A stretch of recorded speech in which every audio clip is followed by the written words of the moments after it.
guys. I hope everybody is doing okay. I am recovering from my procedure from Thursday. So I'm still sore, but not the sharp pain. So thank God for that. Thank God that's part is out of the way. But I still have a lot of soreness. So I was supposed to work Friday and I was supposed to work today, but I'm not working either day.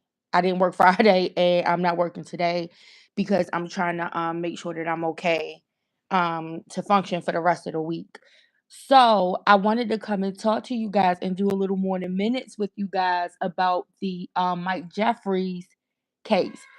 So we know that Mike Jeffries is the Abercrombie and Fitch former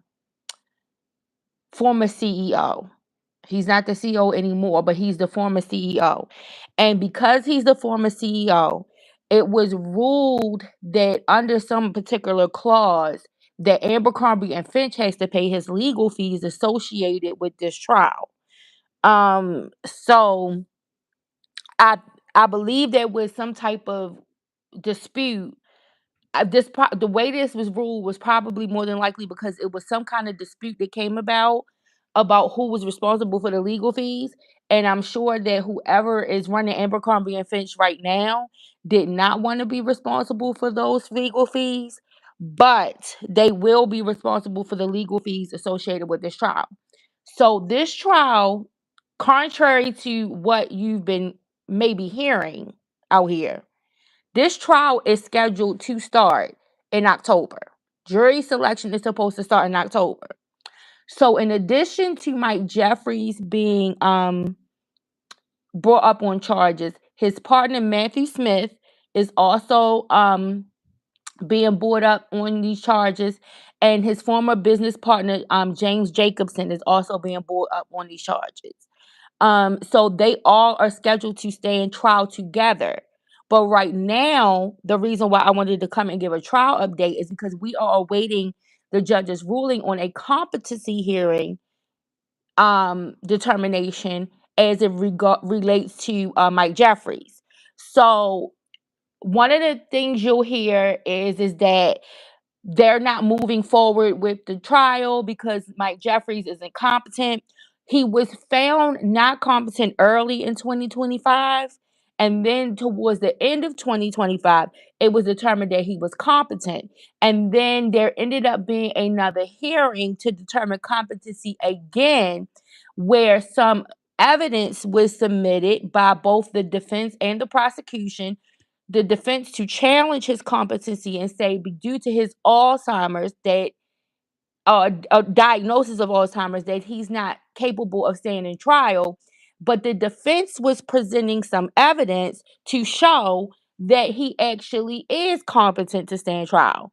And that's what I wanted to come and share and talk with you guys about today, because there's a lot of misnomers about what is happening with this case.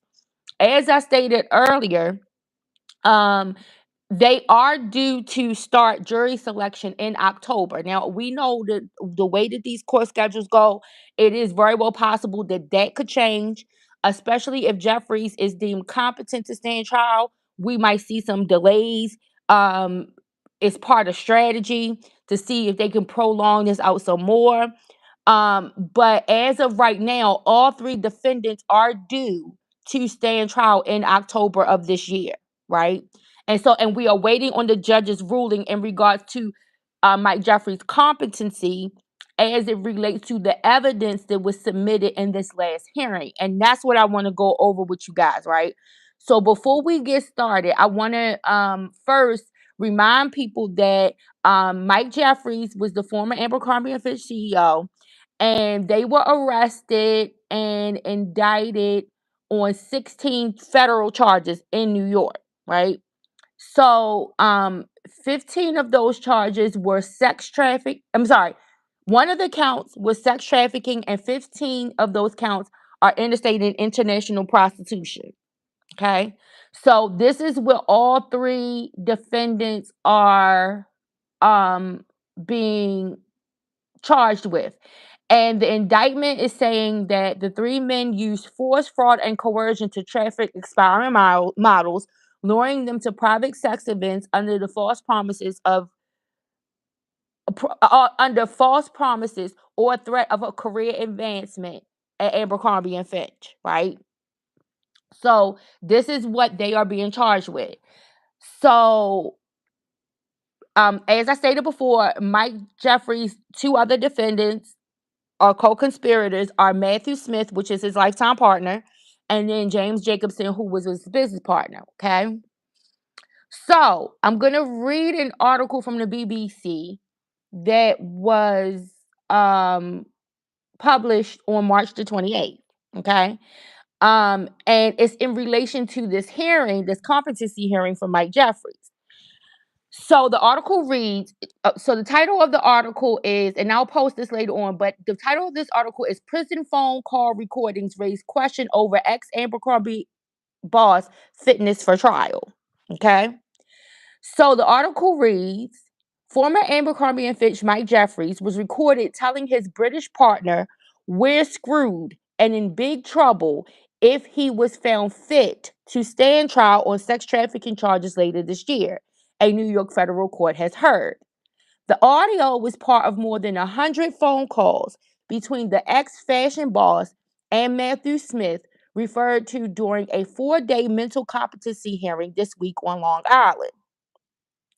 Jeffrey's lawyers argue that he is suffering with dementia and late onset of Alzheimer's disease and is unfit to face trial alongside his partner and their alleged middleman in October. However, prosecutors say their medical experts found his condition has improved and that the cause revealed he is incredibly focused on being found incompetent. So pay attention to that. The prosecutors are arguing that his condition has improved and that the cause that they submit into evidence in this competency hearing are going to determine that he is incredibly focused on being found incompetent. Okay. In further recordings, Jeffrey says he is hoping for a good outcome, describing being found fit as a disaster and tells a doctor, you better find me incompetent. Central Islip Court heard. The calls were recorded last year while he was being treated for 4 months in a mental health unit at a federal prison in North Carolina to see if he could regain competency. So he was in Butner. Jeffries was in Butner, and he was there in order for them to assess his competency. Okay. And so these calls that are being presented that were presented in the competency hearing in March were from the time he spent there.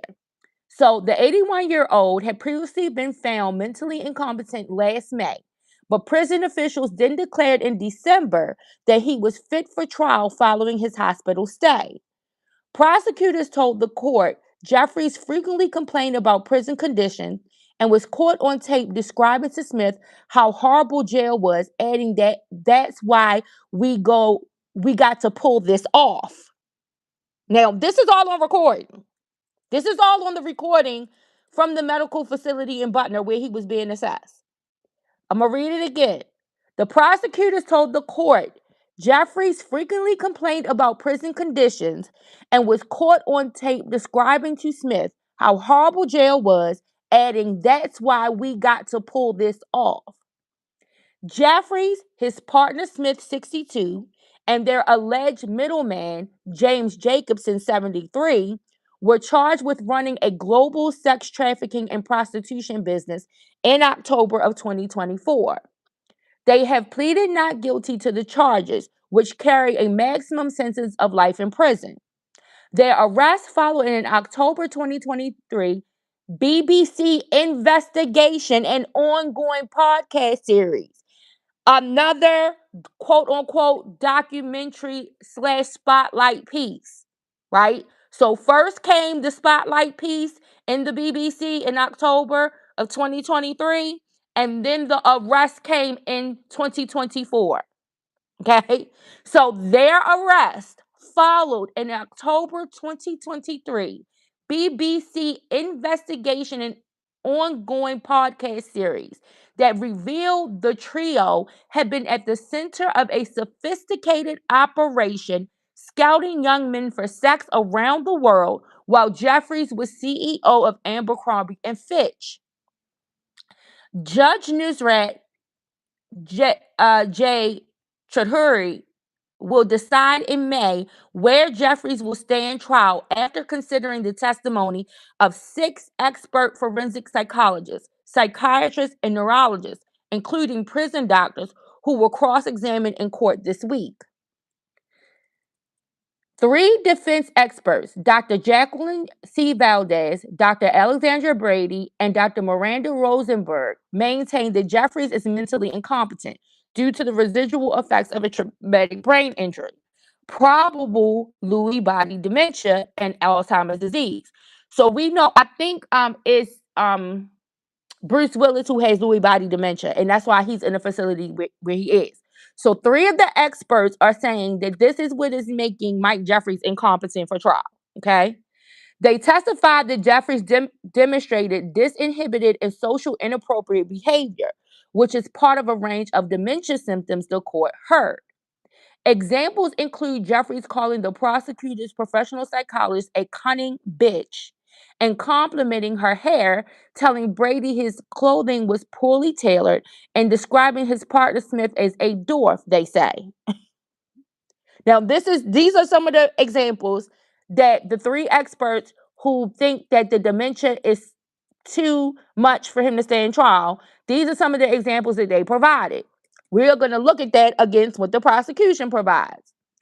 He was also recorded in excruciating detail on about 20 prison calls discussing his international travel plans for the next few months, despite having been on house arrest since 2024.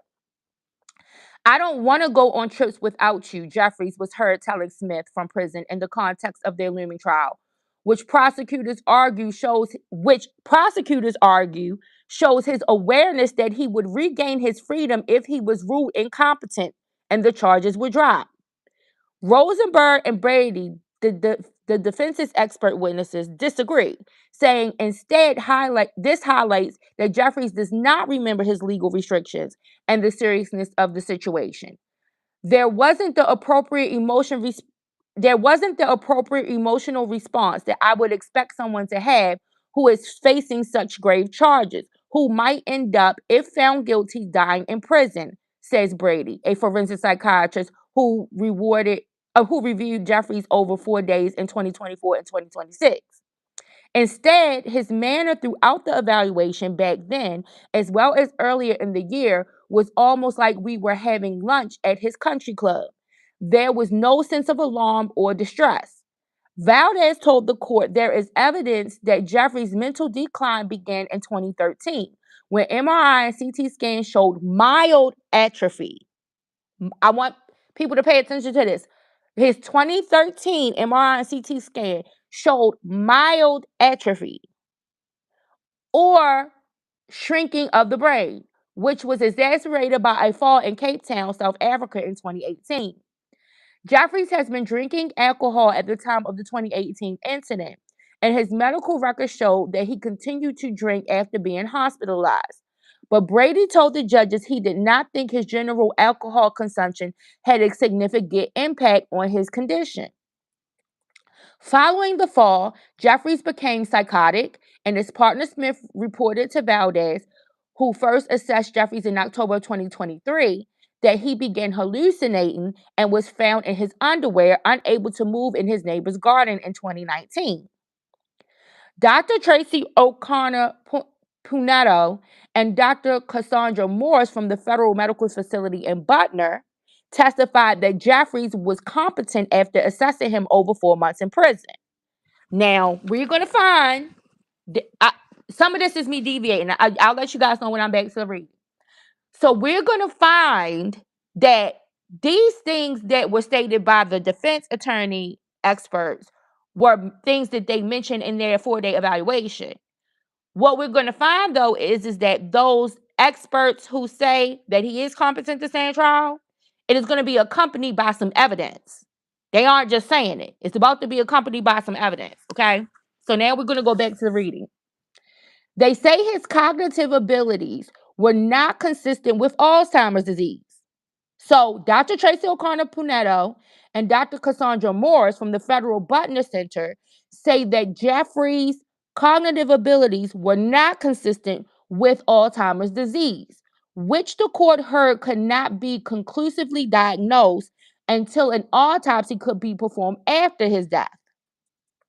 Even given the declines that Mr. Jeffries has suffered in his cognitive functioning, he still is brighter and more capable cognitively than probably 95% of the patients that we assess for competency, says Punetto, and the only neuropsychologist at the federal prison. Jeffries, wearing a suit and tie in the courtroom, waved to Punetto and laughed as she was sworn in. The multimillionaire was jovial and fairly charismatic during his interactions in prison, she says, and was purposely testing the limit sometimes, calling her a girl. He at one point was laughing and joking about how much fun he was having with the testing and said, "We can be married. I'm gay, but that doesn't matter," she told the court. They diagnosed Jeffries with mild neurocognitive deficits, and she says his testing scores may have improved since 2023 from borderline or impaired to average because of abstinence from alcohol and better medication management during his stay, the court heard. Morris and forensic psychologist Morris, a forensic psychologist, says Jeffries was very interested in increasing his prison privileges and was moved from a semi-secure unit to general population, with his cell door unlocked most of the day, showing he did not need round-the-clock care, as the defense argues. Mr. Jeffrey laughed when I asked him if he was able to drive, and he said, "I haven't driven in 20 years." She recalled during one interaction. He has someone to drive him, and he has somebody to manage his finances. So it was clear that he wasn't doing those things, but not because he wasn't able. It was because he had made other arrangements. In July 2025, the month Jeffries was admitted to the prison hospital. Hey, Queen Keish, hey boo. I'm reading the information from the Mike Jeffries, the Abercrombie and Finch former CEO, from his competency hearing. So I said that the trial is scheduled, the jury selection is scheduled to start October 25th, despite what people have been hearing out here, that nothing's moving forward with the case. Him and his two co-conspirators are scheduled to start trial in October. But Jeffries had a competency hearing, and a lot of people will lead you to believe that he's been already determined incompetent, that he's not going to stand trial for this. And no, the prosecution in New York is fighting tooth and nail for him to stand trial for this and to prove his competency. And so a competency hearing happened in March, at the end of March. And I'm reading what happened from that. And then I'm going to play like a little clip for you guys from a content creator about that information as well. So back to the reading, it says central to determining competency is whether Jeffries understands the charges against him, their consequences, the legal proceedings, and can assist with his own defense. The defense's medical expert argued he cannot and is unable to name his charges and has significant gaps in his biographical narrative, such as the dates of his education. Jeffries describes being found guilty as a money grab and not that he could end up in prison, Barty told the court, suggesting he did not understand the criminal process. If the judge knew if that was the measure, then it's a lot of people, I guess, because that's a lot of people believe that. Let me read that again. So one of the defense medical experts is saying, Barty is saying that Jeffries believes that if he's found guilty, it's a money grab and not that he could end up in prison. And this expert suggests that this means he doesn't understand the criminal process. I'm laughing about this, y'all, because this is what you hear all of them say. So that would mean that none of them understand the criminal process. That would mean all of them need a competency hearing, according to this expert, because this is the same shit that all of them come up with. So back to the reading. If the judge knew who I was, she would know that there's no way that I could be found guilty. He recalled him saying. But prosecutors told the judge that both could be true. Jeffries has already had 11 million in cash seized by the United States government, and if found guilty, may be ordered to compensate victims. Valdez testified that Jeffries showed some difficulty with his processing speed, attention, and problem solving. His ability to list as many fruits and vegetables in a minute was in the bottom 3% of his peers, she says.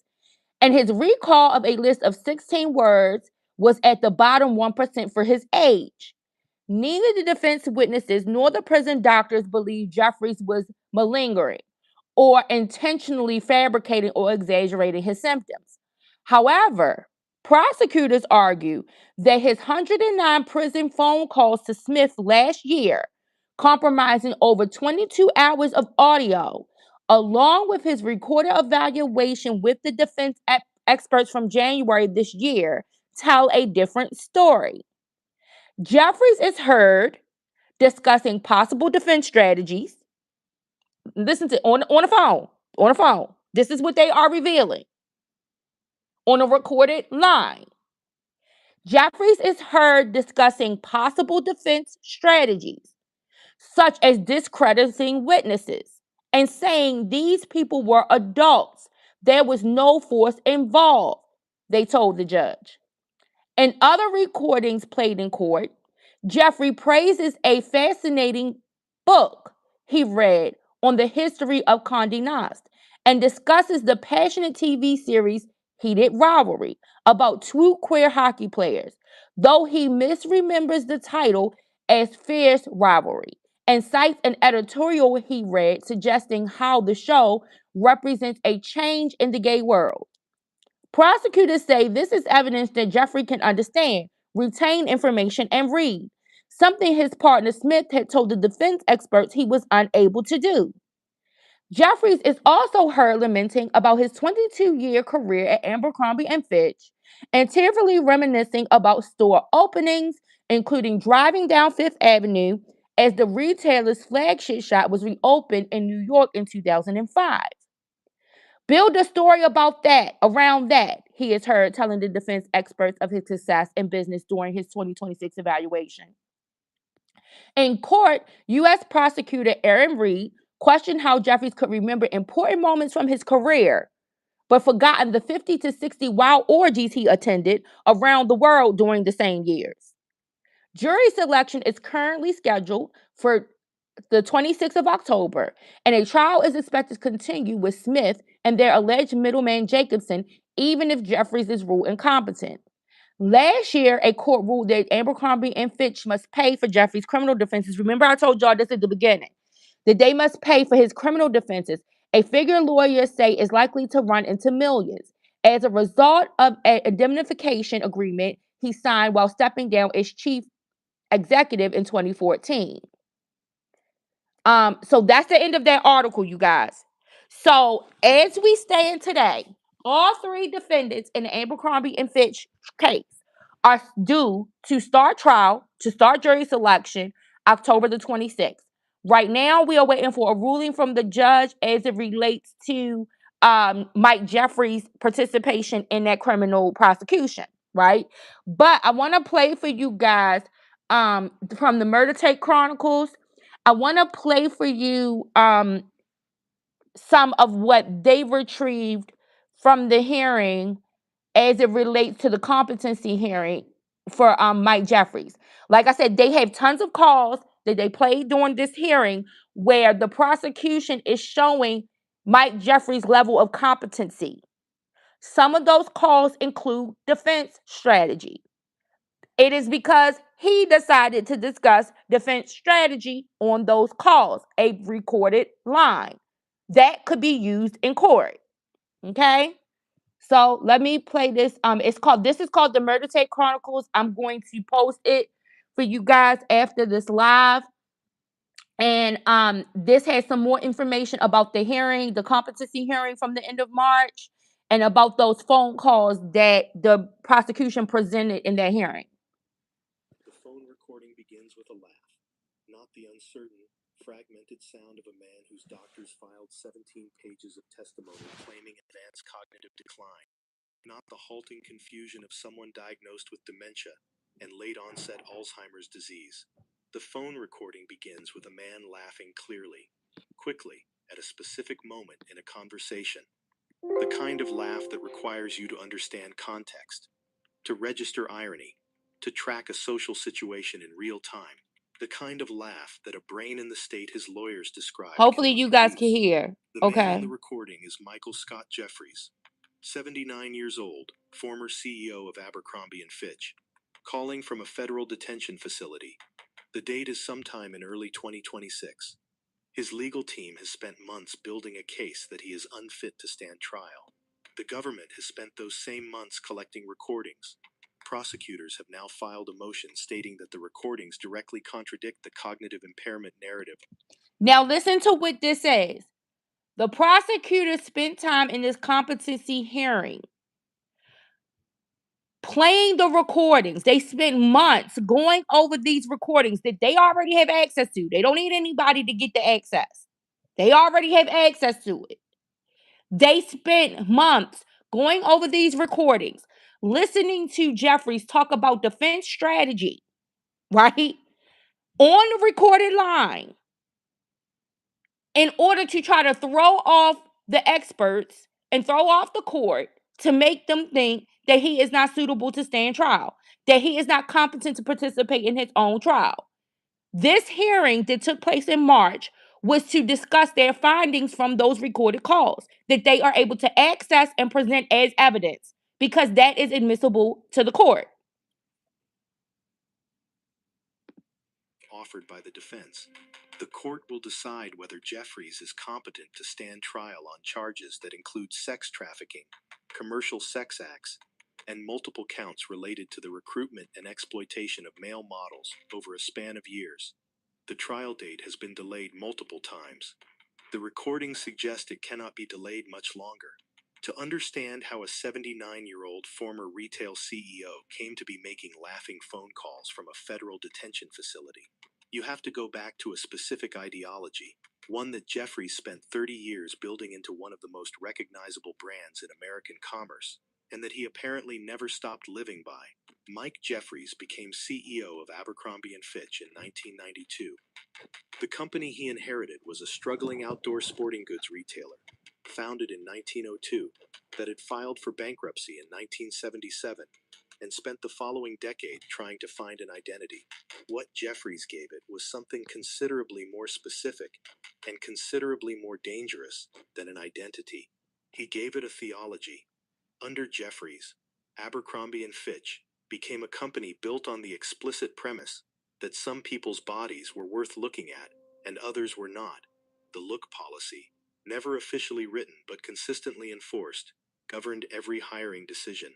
Store associates, called models, were required to meet specific physical standards. Uniforms were calibrated to display muscle definition. Marketing was built Hey around shirtless Miller, good images of young people morning. with symmetrical faces and low. Right now I'm playing a clip from the Murder Tape Chronicles. It is this one particular episode. This is on YouTube. I'll post it for you guys to find it, and y'all can subscribe to the channel if you'd like. But this one is about the Abercrombie and Fitch, the phone calls from prison that he had. Hey, Just V. I'm talking about Mike Jeffries this morning. So you guys can go back to what I just went through, but I talked about the information from the competency hearing. I talked about that the jury selection is supposed to start in October. That all three defendants right now are due to start trial in October, but we are waiting for the ruling from the competency hearing on Mike Jeffries. But in the beginning of the live, I read an article that talked about the evidence that the prosecution presented during that competency hearing to show why Jeffries was suitable to stand trial. And a lot of that evidence came from recorded phone calls while he was at the Butner Medical Facility, receiving treatment to determine his competency. That he was on recorded lines discussing his uh, legal strategy, talking to his partner. Oh, he's going to trial in July. Okay, I got to get caught up on that, Just be. I got to get caught up on what's going on with him. Cause I think I heard somebody saying that they potentially are maybe turning that into some kind of RICO crime or something. I don't know. But I'm gonna try to get caught up on that one because I didn't know his was in July. But yes, Mike Jeffries is and his other two counterparts are due to stand jury selection is due to start October 26th. I think it's October 26th of 2026. That's when it's due to start. I think it's the 26th of October. And he is due to start trial with them. He is not excluded right now because he has been deemed competent as of December of 2025. But his defense team wants another shot at determining that he's incompetent. The problem is the information that the prosecution presented in the hearing, and the information that they received was from monitored call system from the Butner facility where Jeffries is in medical care, and he is talking about the case. He's talking about his behaviors throughout the years. He's talking about his triumphs throughout the years, and he's also telling his team what results they better get for him. This is all of what he's doing. He's discussing legal strategy on the recorded calls. And the prosecutors are using these calls as evidence against him in this competency hearing. Okay? So I'm gonna continue to play the it's this is a short little thing. It's only a total of 10 minutes, and we already 2 minutes in. So I'm gonna continue to play the Murder Tape Chronicles content on it. Low body fat percentages.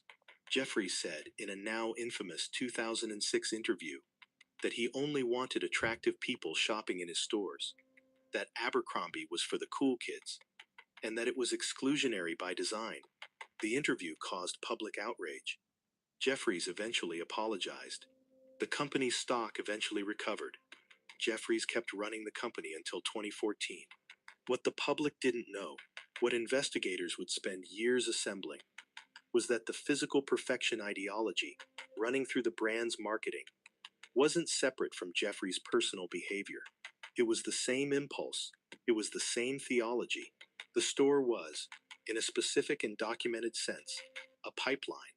The indictment unsealed in late 2023 charged Jeffries, his long term partner Matthew Smith, and a third individual, a recruiter operating primarily in Europe, with multiple counts, including sex trafficking, conspiracy to commit sex trafficking, and interstate transportation for sexual activity.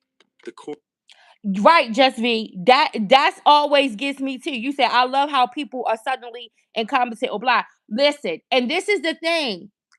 One of the experts just be I read this when you go back, you say leak calls. Oh no, this is witness tape.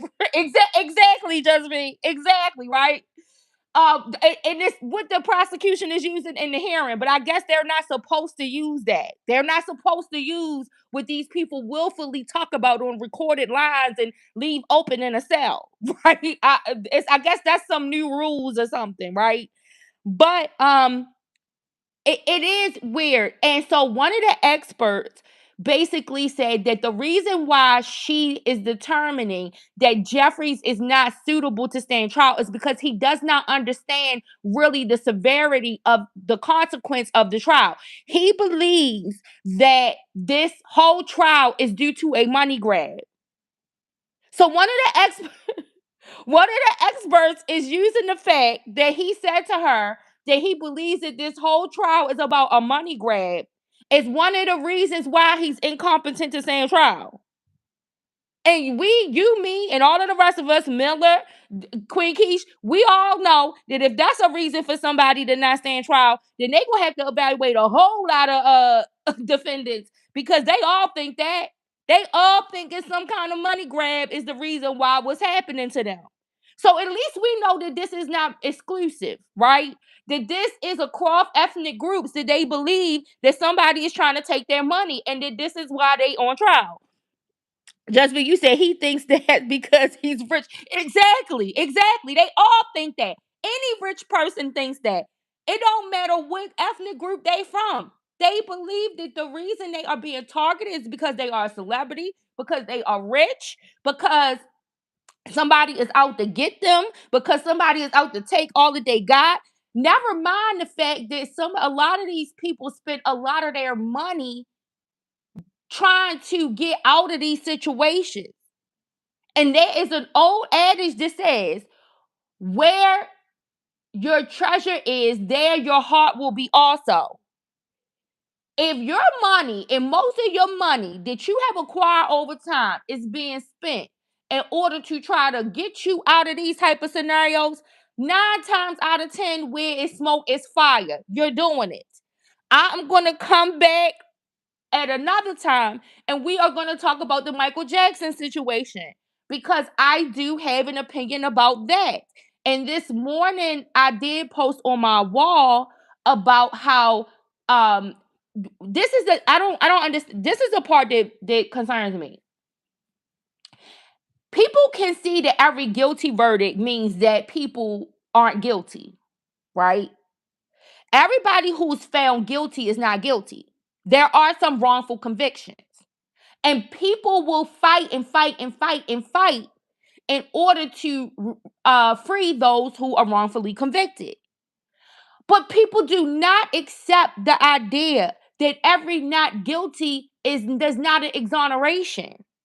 And they don't expect law enforcement agencies to fight and fight and fight to go after those people who keep circumventing the law, who keep evading the law because they have money, because they have influence, because they have power.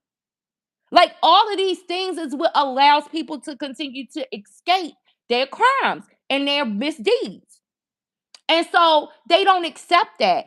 And I want to talk about the Michael Jackson trial, the 2005 trial, because it is a prime example. In the Michael Jackson trial, you have jurors who came forward and they said they believe absolutely that Michael Jackson had touched some children, that he did inappropriate stuff with the children.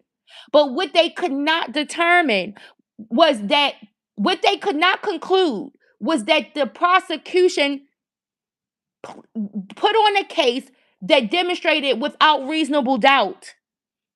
That's what they could not conclude. They did not believe that the prosecution proved their case. And I agree with that. There are lots of verdicts that I look at where I can look at the evidence that's there and say, okay, I do believe this person is guilty. But the way that the prosecution presents the case, they do a poor job presenting the case, or either they have witnesses that then start to get cold feet, start to uh taint the evidence, and because evidence can be tainted in both ways now. It ain't just one way. You could have a witness that know what they saw and willing to testify to what they saw, but then when they got to show up in court, we see something different. Prime example, Lil Woody. Prime example. You have witnesses that can taint a case on both sides. And so the prosecution cannot prepare for that. So I think it's interesting that people can accept the fact that a guilty verdict does not always mean a person is guilty, and that we do have some people who are wrongfully convicted. But when it comes to a not guilty, people equate that and make that equivalent with a exoneration, that this person is completely innocent. Not guilty does not mean innocent. It means that the burden of proof was not met by the prosecution. And this is what a lot of the Michael Jackson jurors in the 2005 trial came to the conclusion. They did feel like he was guilty of doing something with these children. They, however, could not say that the prosecution proved their case. And so they state themselves that they had to follow the jury instructions. And that meant they had to reach a not guilty verdict because of the jury instructions and because of what the prosecution did not do. Now, in the 2005 Michael Jackson case, we see the same thing. The same thing that I highlight here with the Abercrombie and Fitch, the documentary that was used on them, and then you get an indictment. We see the same thing with Michael Jackson in that 2005 case with the 2003 release of the Bashir interview. That was a key pivotal piece of evidence in the Michael Jackson case. So the idea that these investigative pieces, this investigative journalism that is used in order to shine a spotlight on crimes being committed and to try to get a community call to do something, a call to action, this has been a tactic that has been used for a very long time. This is not a new tactic. This is not something new that's being done, right? But I wanted to stop real quick right there, just V, to reiterate that to you guys. That so one of the experts, one of the psychological experts, psychiatric experts on this Mike Jeffries case is saying one of the reasons why she can determine that Mike Jeffries is not capable of standing trial is because he believes that this whole thing is all about a money grab. And she's using that and presented that to the court as a reason why he's not capable to stand trial. And I just find that funny because it's the same thing we hear on the other side of the ethnic bar. Like the other side of the ethnic bar believes the same thing that this white man believes. Same thing, nothing different. Let's continue with the Or allegation was this: over a period of years, young men were recruited into a private event circuit under the pretense of modeling or brand ambassador opportunities. They were flown to locations including Jeffries' private residences. They were given explicit instructions about what the events would involve before arrival. Those who agreed received payment. Those who did not agree were not given what they had been promised. Prosecutors allege the operation was systematic. It had a logistics infrastructure. There was recruitment, screening, transportation, accommodation, payment processing. There were people who managed the calendar, booked the flights, handled the non-disclosure agreements.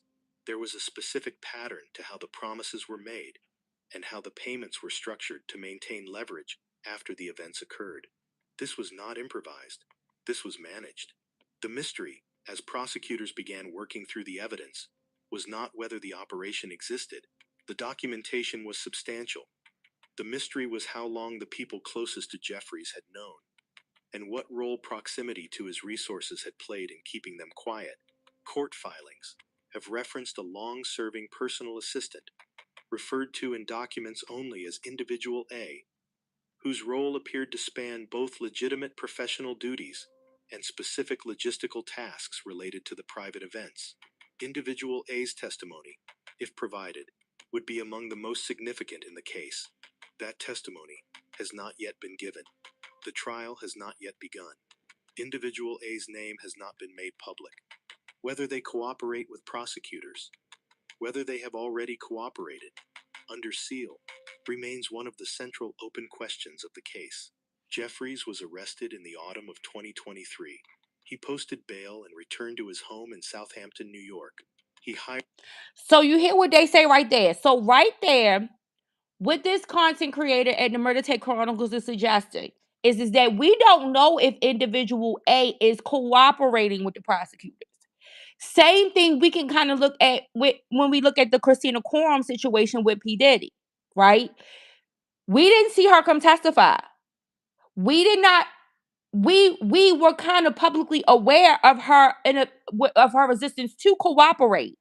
That still didn't mean that they could not use what they retrieved from her in order to prosecute him.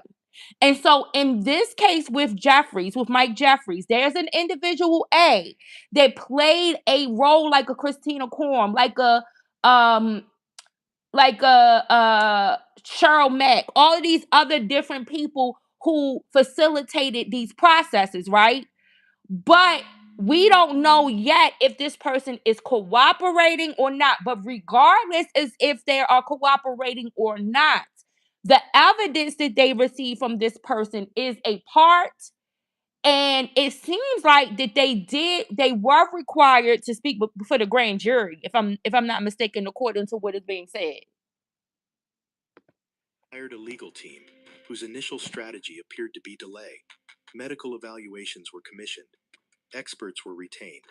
In the spring of 2024, defense attorneys filed the first competency challenge, arguing that Jeffries' cognitive state had declined to a degree that rendered him unable to meaningfully assist in his own defense. Competency challenges are not unusual in complex federal cases involving elderly defendants. They are also not unusual as tactical instruments.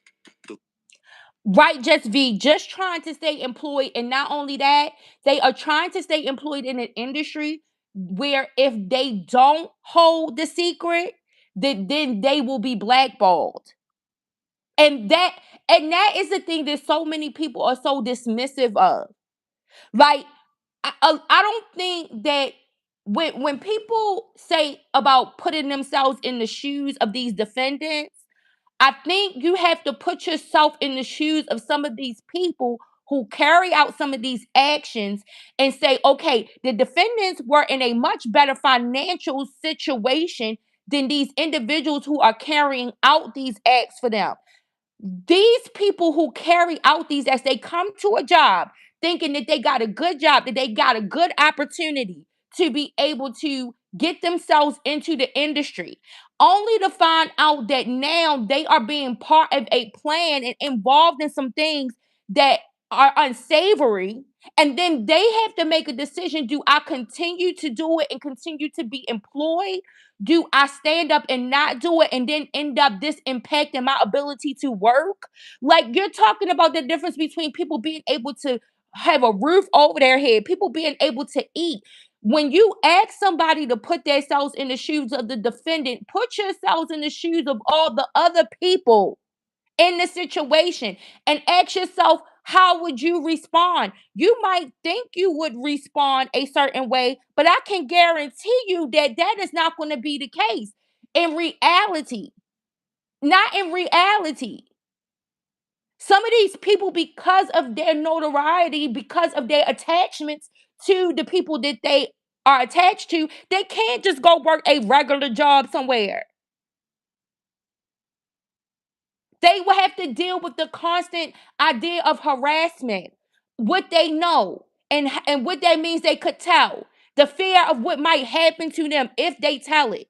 Like, while we're being asked to put ourselves in the shoes of the defendant, put yourselves in the shoes of some of these people who are carrying out some of this shit. Put yourselves in the shoes of the people who are being the victims of some of this bullshit. You said Capricorn lived in an apartment paid for, exactly, her entire, exactly, everything that belonged to her came from that. And there are plenty of people who came and testified to the way that P Diddy blackballed her in the industry after all of that happened. It made it to a situation where who else could she go back and work for? Who else? He made it difficult for her to get any sustainable job anywhere. All because of what she walking into, what she thought was an opportunity, and then him trusting her and letting her know all of these misdeeds that he was doing. And then now she's responsible for his misdeeds and making sure that she keeps them quiet.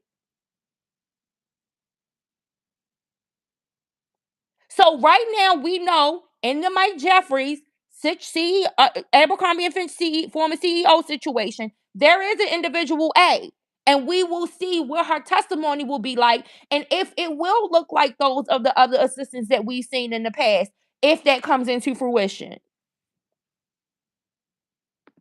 The legal threshold for incompetency to stand trial, derived from the 1960 Supreme Court standard in Dusky v. United States, requires that a defendant have a rational and factual understanding of the proceedings and be able to consult with counsel with a reasonable degree of understanding. Jeffrey's legal team argued he did not meet that threshold. Prosecutors argued the opposite. You are inside the detention facility now, not Jeffries' former Southampton compound, with its 45-foot boat, and the art collection, and the staff who knew better than to ask direct questions. This is the federal facility, where he was detained after a bail modification. The fluorescent lights hum at a specific frequency. The phone on the wall costs money per minute.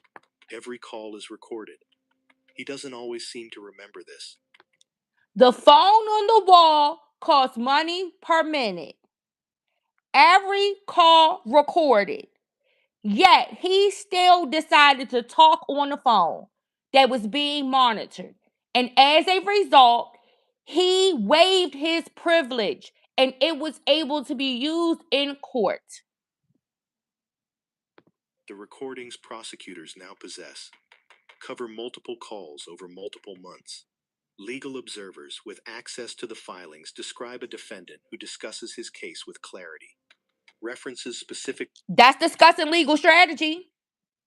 The prosecutors outline a defendant who discussed that case with clarity.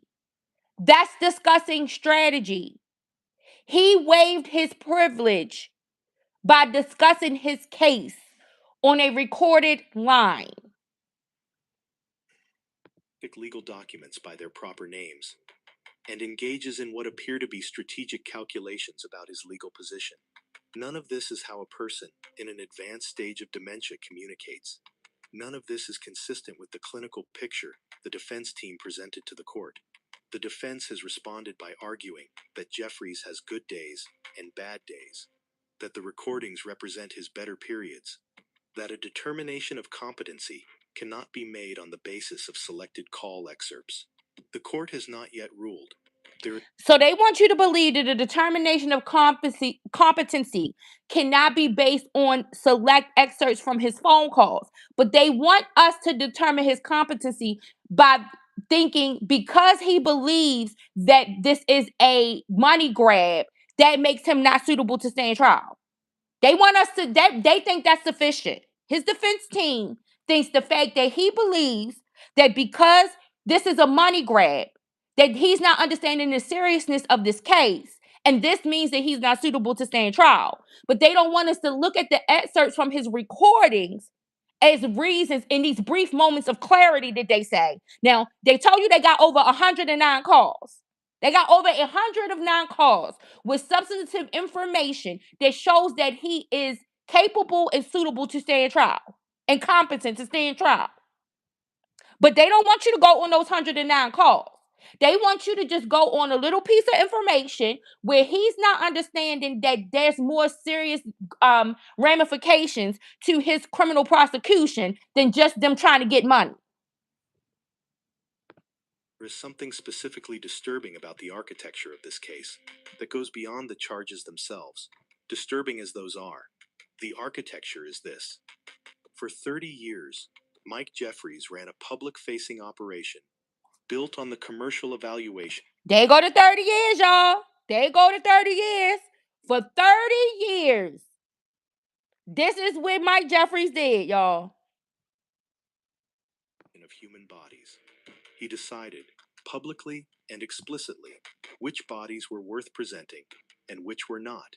He built that judgment into hiring policy, into store design, into marketing, into the product itself. He made that ideology the company's competitive advantage. And then, in private, he built the design into the product itself.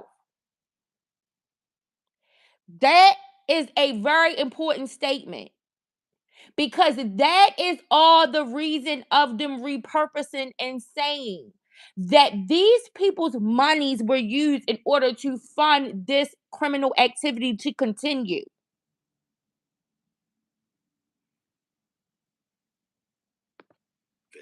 he allegedly used the same evaluative framework, the same belief that access to his resources entitled him to possess certain bodies, to run a trafficking operation.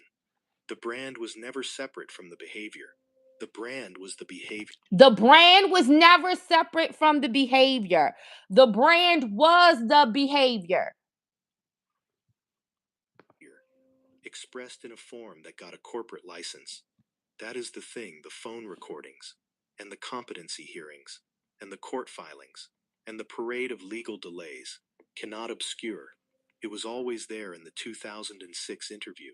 It was there in the shirtless posters, and the hired body associates, and the store policies that rewarded symmetry and punished everything else. The private events were not an aberration from the brand. They were its logical extension, operated without the public facing layer. Individual A, whoever they are, wherever they are now, whatever they said or will say to prosecutors, worked inside that system. So did dozens of other people. Some filed lawsuits. Some signed non disclosure agreements. Some kept the calendar and booked the flights, and did not ask the question that the phone recordings now force everyone to ask. The question is not whether Michael Jeffries can stand trial. The recordings suggest he can. The question is whether a trial, when it finally occurs, will examine not just what Jeffries allegedly did in private, but the institutional system that made it possible for 30 years for a man running a company on the explicit premise that bodies were assets to be evaluated and deployed to move product, to do so without anyone powerful enough to stop him ever finding it necessary to try. Whether the jury will be asked to evaluate that question, or whether they will be asked only to evaluate the specific counts in the indictment, may determine what justice actually looks like when the verdict finally comes. Was the Abercrombie brand the cover story? Or was the cover story always the brand? The phone recording begins with a laugh, not the uncertain. Okay, so y'all, that's the end of that. I am going to repost that. I just wanted to provide an update on the Mike Jeffries um case because it's a lot of ambiguity around that and it's often used in order to try to create a defense for other situations. This case is moving forward. October 26th, jury selection starts unless there be a possible another delay because, like I said, if Jeffries is deemed competent, which I think these 109 calls that were monitored by the Butner facility that reveal parts of his legal strategy that he understands, showing and demonstrating that he understands the strategy and that he's very active and a very active participant in that strategy that it reveals that this is moving forward. And I believe that the judge is going to rule in favor of his competency again, and that he will be alongside the other two defendants in this trial. Now, will that be October the 26th? We don't know. But October the 26th is the date that is scheduled for these three defendants to move forward in the prosecution against these sex trafficking and prostitution charges. And this is not being thrown by the wayside. The problem is no spotlight gets shown on it. And the reason that a spotlight doesn't get shown on it is because it is continued to be used as an excuse and misinformation to make it seem like that people on the other side of the ethnic aisle are not being held accountable for these type of things. The same way how the Alexander brothers case was not being looked at, and the fact that their sentencing will be coming up shortly. And I am assuming that the Alexander brothers may end up getting a sentences upwards in the triple digits based off of their charges. So then we will get to see if we see any type of sentencing disparities with the Alexander brother case. We will get to look at this Mike Jeffries and the Abercrombie and Finch defendants to see if we see any of the same characteristics and traits from all of the other cases that we have seen that have been prosecuted along these same lines.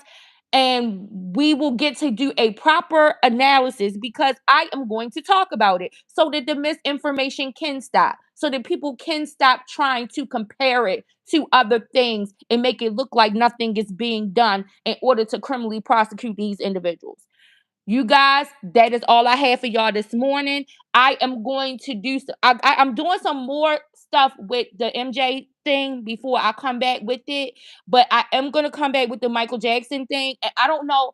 I don't know if you guys want to start like listening to some portions of the testimony from that case in order for me to ex- to help you all understand how I came to my conclusion about the case.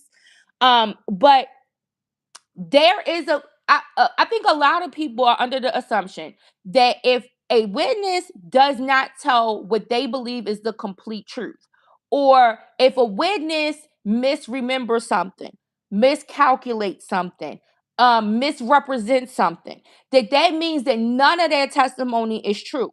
And that is not really how the trier of fact is supposed to apply this when they are examining the testimony of these individuals. When you have a questionable witness, you look for other evidence and witnesses to corroborate the evidence that they presented, the information that they presented. And if you can trace and find that throughout the process of the trial, then those things are what confirm and will rehabilitate a witness's testimony. It does not always have to be that a witness's testimony is rehabilitated by the witness itself. It can be rehabilitated by other piece of corroborating evidence. And that other evidence could be the testimony of other individuals that corroborate certain events or certain dates or certain times or certain other pieces of evidence. And so this is what I think is elementary to think that one lie should throw all of everything out. They want you to throw the baby out with the bathwater. And that's not really how it goes. When you are looking, that's why it's important in the instructions are given to the jury that after you review all of the evidence, it doesn't say after this one witness gets on, and if they don't do right, then you just abandon everything and you render them not guilty. It says after you look at all of the evidence, because evidence has the ability to rehabilitate a not so credible witness in order to find the truth.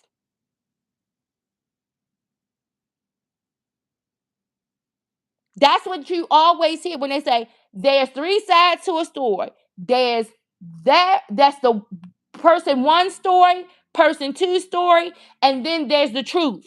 Well, the truth is found somewhere in all of that evidence amongst the people that are coming that may be eyewitnesses, that may have done something to facilitate. All of that stuff contributes to the truth. And so these are the things that a reasonable individual would use in order to examine the evidence in a case. But there are some people who, after one person lies, they want you to abandon the whole case and throw it all out and think that the person should just walk free. And to me, that is not how I evaluate things. I look at all of the presentation in order to come to a conclusion. And like I said, where I feel Michael Jackson was guilty of some of the things that he was accused of, I don't think that the evidence supported that. I don't think that the prosecutors met their burden of proof. And that is consistent with what the jurors have publicly come out and stated. So to insinuate that because jurors came to a not guilty verdict, that they believe that the person was innocent is far from true. Just like when you assume that just because jurors came to a guilty verdict, that the person is guilty. You don't associate those two things. There are people who believe that a guilty verdict means that some people were wrongfully convicted.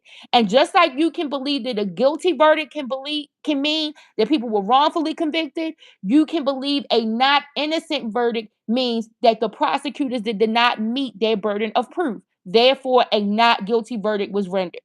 That's all it means. On that note, you guys have a great day. Make sure I hope y'all ate your breakfast. Make sure you eat your lunch. I am still going to be on the mending. I should be able to be back to work tomorrow. If anything comes up throughout the day, I will come back and talk to you guys. If not, I love y'all and I'll talk to you soon. Peace.